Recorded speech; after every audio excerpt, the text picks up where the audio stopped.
Hey everybody, welcome back to Chris Anderson Comics. I'm joined once again by Matt King. Welcome back. Thank you. You wanted to, or I wanted to, you wanted to, I wanted to have you on to talk about a comic that inspires you or kind of shaped the way you think about comics or that you just love and really, really couldn't live without and want to talk about. There's like a hashtag out there that's like my comics DNA or something like that. Right. Call this your comics gene pool. It sounds less sanitary maybe, but so but you picked this book, DAMLOG, Right. from 1987. Ragne Naess, is that the name of the creator? So I bought this back in the late 80s. I didn't buy it when it was brand new, but I did buy it off when it was relatively new. But I always said it Ragne Naess, but Jim Rugg and Ed Piskor say Ragne Naess. And I actually asked the guy, and I can't remember if I'm remembering it right or wrong. You know, it's one of those things like, am I actually saying the wrong? Am I remembering it the wrong way? But I think Right. I think we're calling him Ragne Naess. Okay, Ragne Naess. All right, cool. Well, regardless, if you see his name on anything else, you're not going to forget that it's him and that he is the creator of DAMLOG. So this came out in 1987, right? That's why it's looking at here.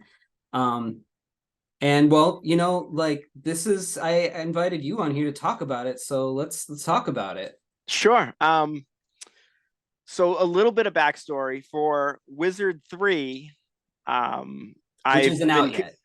It's not out yet, and Right. I was under the total misunderstanding that it was going to be out. Like I was working, so I'm conducting an interview with Rain right now. Oh, okay. For Wizard 3, and I was under the assumption that it was going to be out soon, but it looks like it's not even going to be out this year. So Yeah. so I've been like hurrying up and trying to get this interview all done, and there's no rush. No. Anyways, so I've been talking to the guy, and literally in my hands right here are the issues, all the issues he has done since 1985 or 87. That's his entire It's catalog. Yeah, that's it's 6 books, and two of them are the same. So Right. the whole story with DAMLOG is he lives in Norway. He moved from Canada to Norway when he was a little kid. And he drew 4 issues of DAMLOG. Of a Ish 5-issue limited series. Yes. Got it. He drew 4 issues and sent all the art to Mark Panacea. I think I'm saying that right. He's the X-Men editor in Marvel. Mm-hmm. So, but he ran this company, this Pyramid Comics. This was his company. So he sent all 4 issues, and in 1986, Barbaric Tales 1 and 2 has Mark took issue 4 of DAMLOG and started publishing it in as segments in Barbaric Tales. So out of these, I know. So issue 4 is the first 2 appearances of DAMLOG in Gotcha. but it's not even the full issue. It's only half the issue spread out over these 2 issues. Okay. Then Mark followed that up and reprinted his DAMLOG #1 in this DAMLOG #1 issue, but not all of it.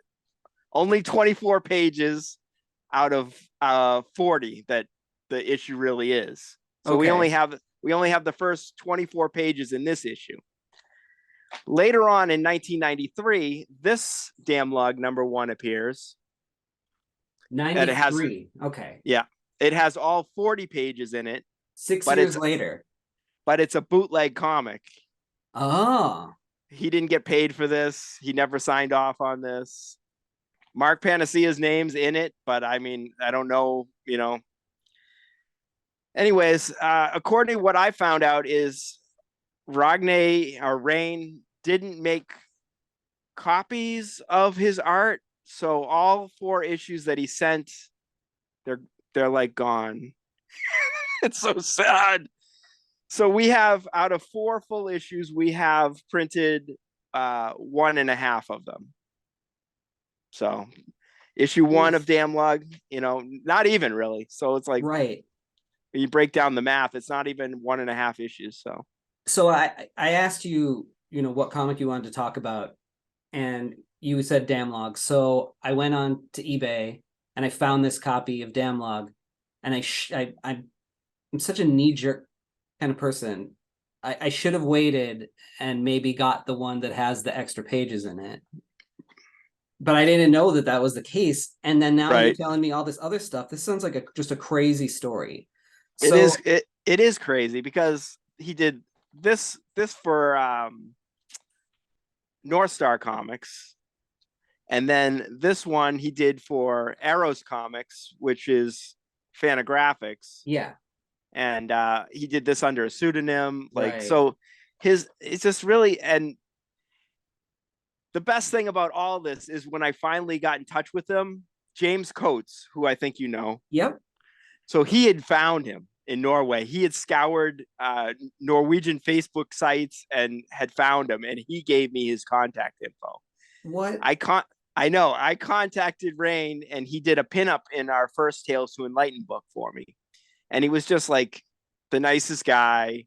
And I paid him, I commissioned him to do story pages in our second book. So he has a story in there. But other than that, it's such a limited output.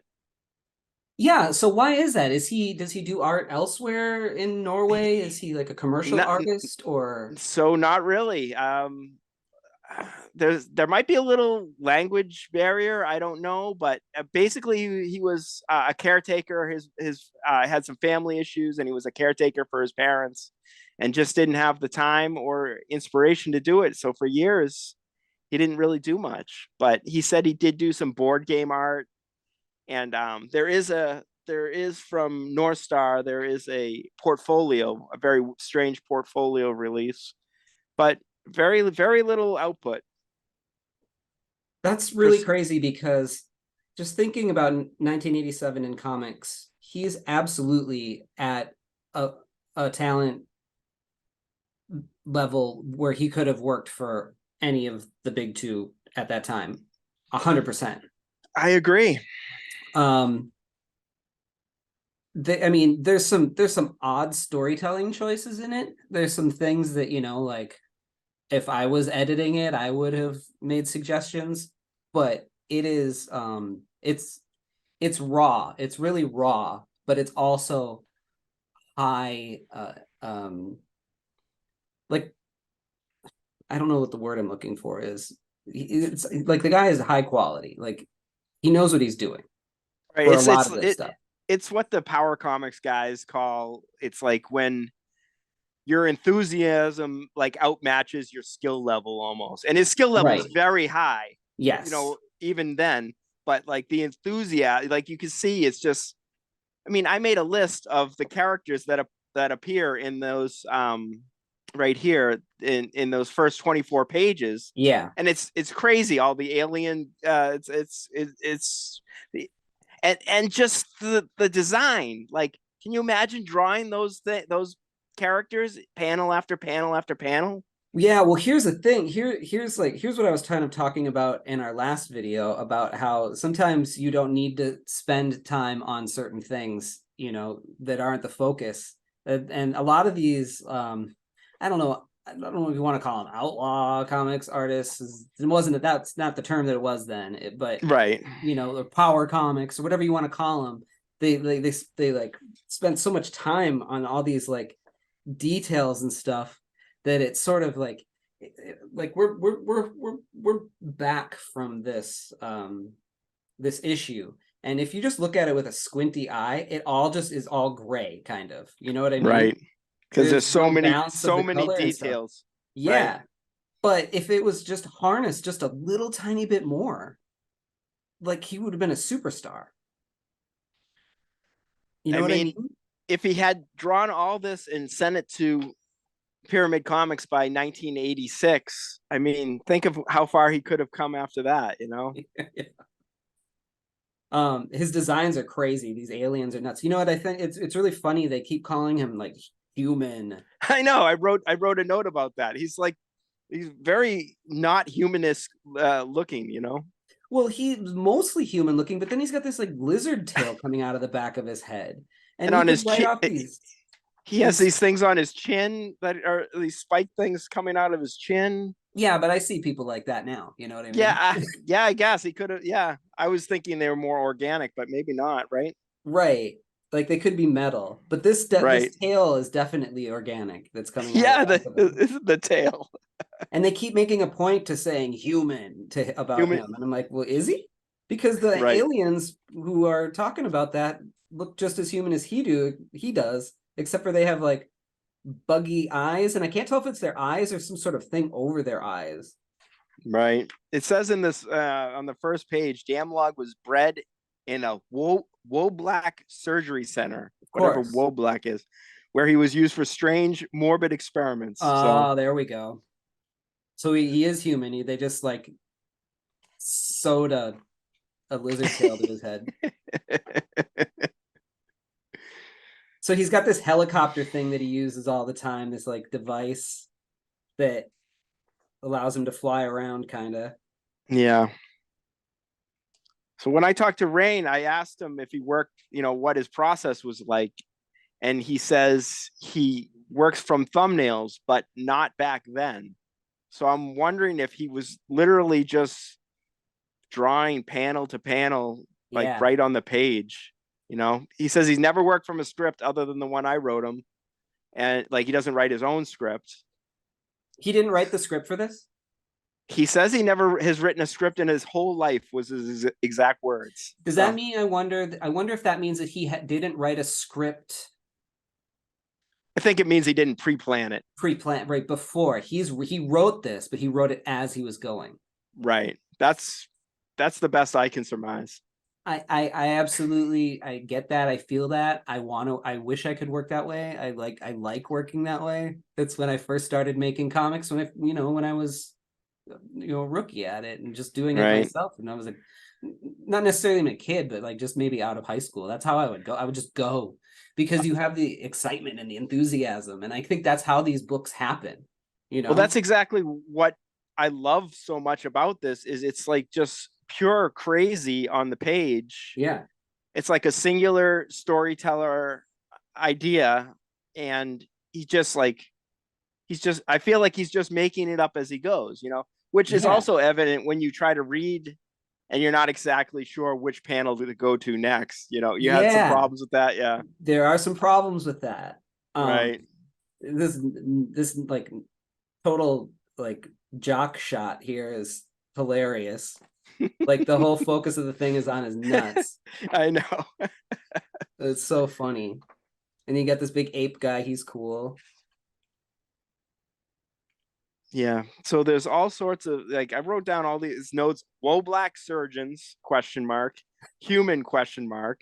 Then there's characters. He's out to assassinate General Tang. Yeah. Then there's the Tamarican government.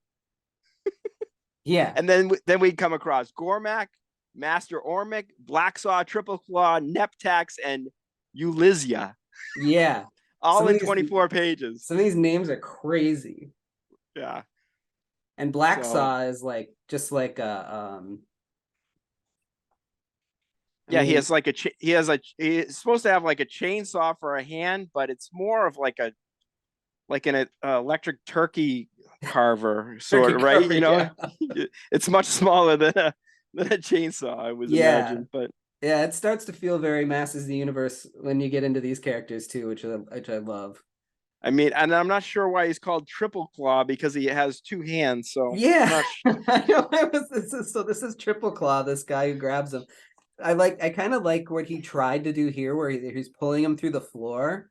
Right. But you have to really look at it to figure out that this is supposed to be the floor. Right. It very coming from construction business, this does not look structurally sound. No. And it's really funny. like I also noticed that his he does a lot of sound effects. Mm-hmm. They're all really meek. You know what Yeah. I mean? They're all very Yeah. small. Like Right. Creek is just as big as Gurr, Yep. and it's really funny. I did I, think I feel like the sound effects were all maybe an afterthought. Like the art had already taken up all the space, you know? yeah. Yeah, no, he's just going. He's just Right. you can feel it. You can feel it. He's Which just going. which I'm not banging on this book at all. No. I absolutely love this book. I found it completely inspiring to do these my own stuff. It's just like just go wild and just run free, you know? Just go. Yeah, and that's the thing. Like, I wonder how old he was when he did this book. Do we know? He told me he was I think he said when he very first started drawing this, he was 18, but by the time it came out, he was in his 20s, you know. See, like when I was 18, I would have made like 100,000 more mistakes than that. And it's not they're not even mistakes. It's just like part of the charm. Yep. I mean, I'm just fascinated by this book, and I have been for many, Ooh, many years. And to uh-oh. see Started pulling apart on me. and to see people when Ryan Balcom got a copy and did his little mini video on it, it made me smile that people are, you know, really starting to appreciate this stuff again. Or People are talking about it a lot. That's why this yeah, thing cost me 25 bucks. crazy. And But I think Ryan found a couple issues like in a quarter bin. So they're out oh, there. okay. I think one of his somebody in the group, I think, ended up selling them to him or That's sent what it it to him or was. something. Yeah, I I think it found it, was. yeah. But yeah, they're not that easy to come by because I've been trying to get a second copy of the red one from 1993, and those they go for $50+ you know. Jeez. I've had an eBay search forever, and every once in a while one will pop up. Hang on a second here.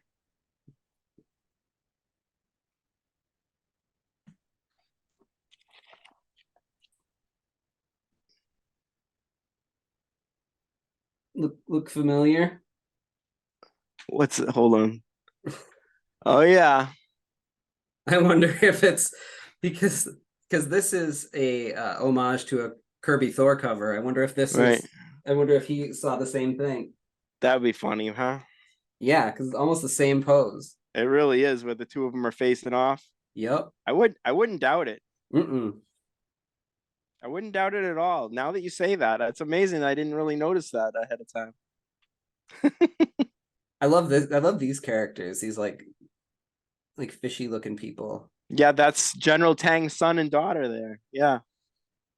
So who's missing the arm when they're talking about it? Is it General Tang's son or is it Yes, General Tang? the son.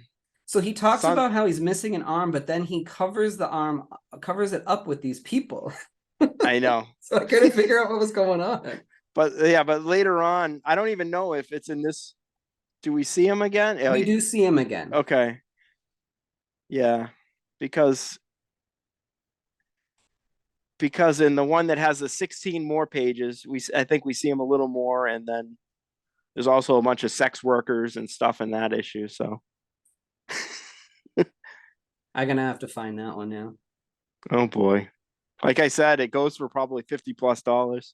Yeah, I'm patient.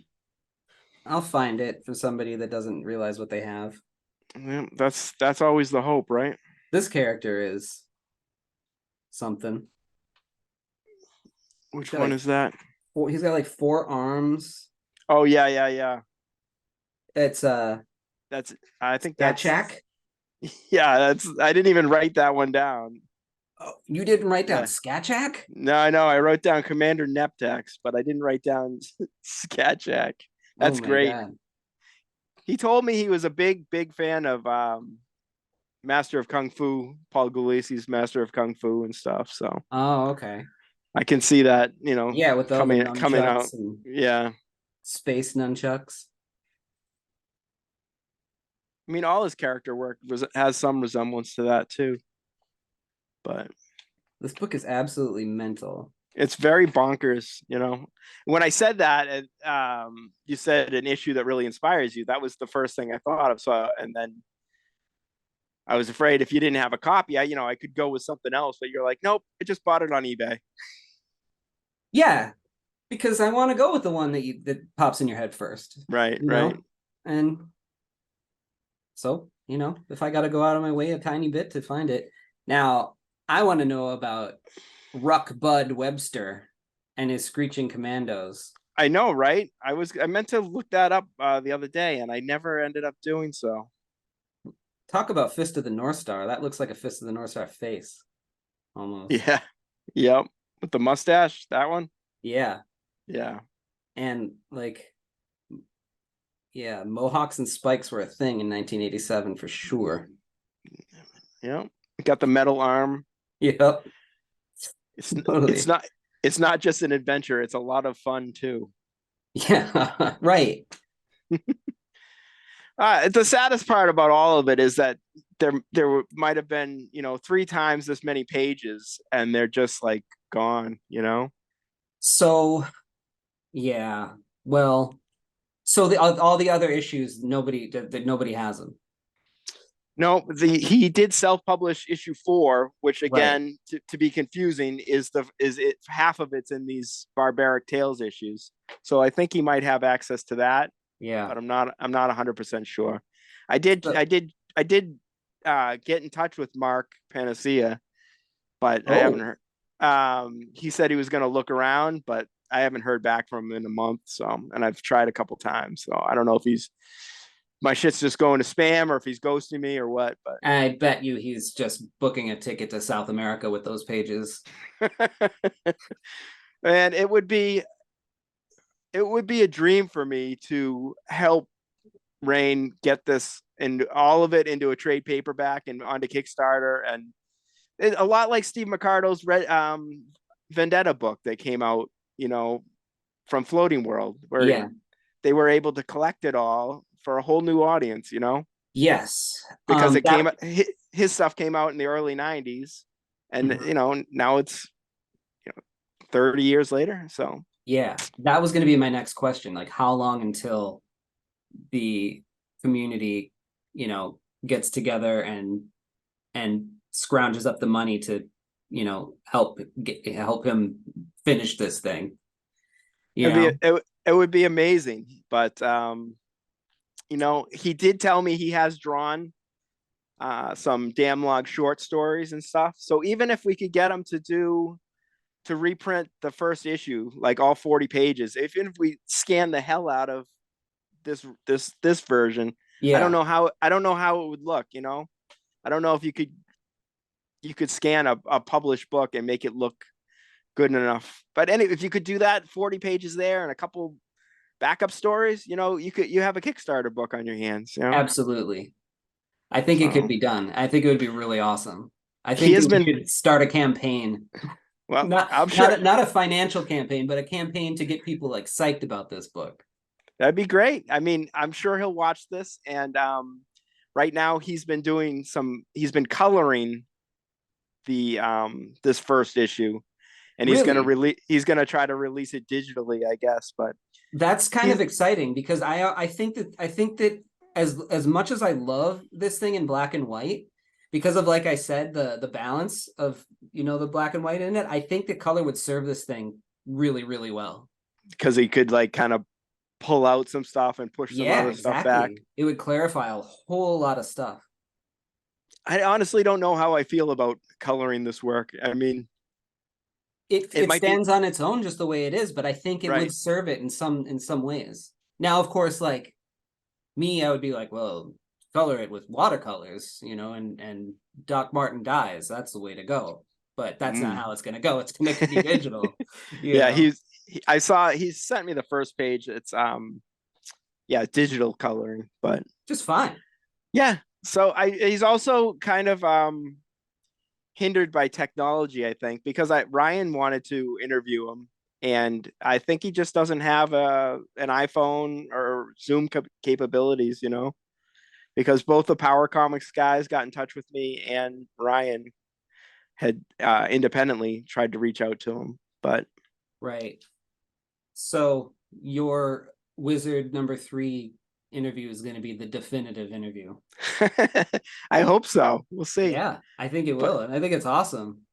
yeah, it's I email him a bunch of 4, 5, 6 questions, and then once a week he'll reply to my emails. So it's really been we've been working on this interview for a while, and I was worried I was going to miss the deadline, but evidently the No, you're deadline's fine. yeah.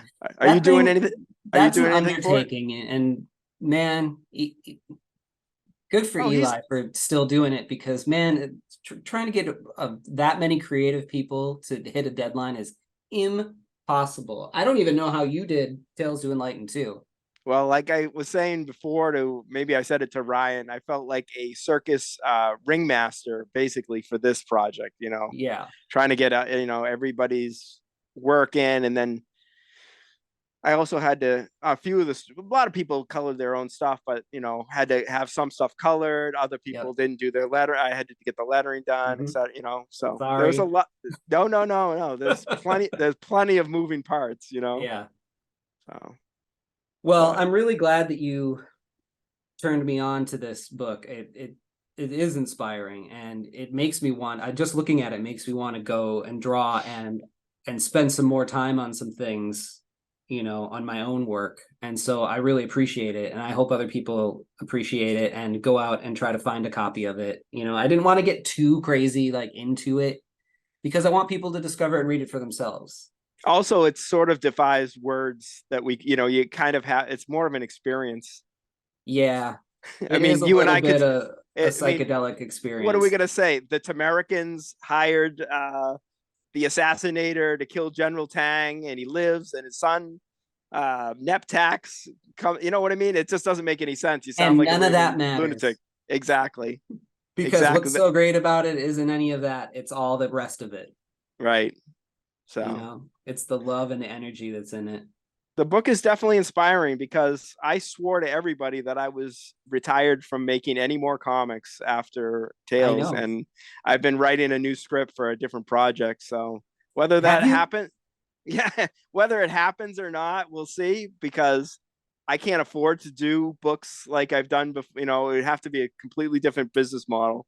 Yeah, there are smaller models I know, than but at this point I can't even pay like a decent page rate to, I've used every bit of capital I had to put out the other 2 books. you So can make it happen, and there's a way to yeah, get people to pay I for it ahead know. of time, So, and there's so many so, ways that you can do things. so this has been very inspiring to me, these books, and revisiting it even this week, I was really inspired to start typing some stuff up. So Well, I'm very excited to hear that. Well, great. And just, yeah, good. And then by revisiting this, if that got you inspired, then my job here is done too.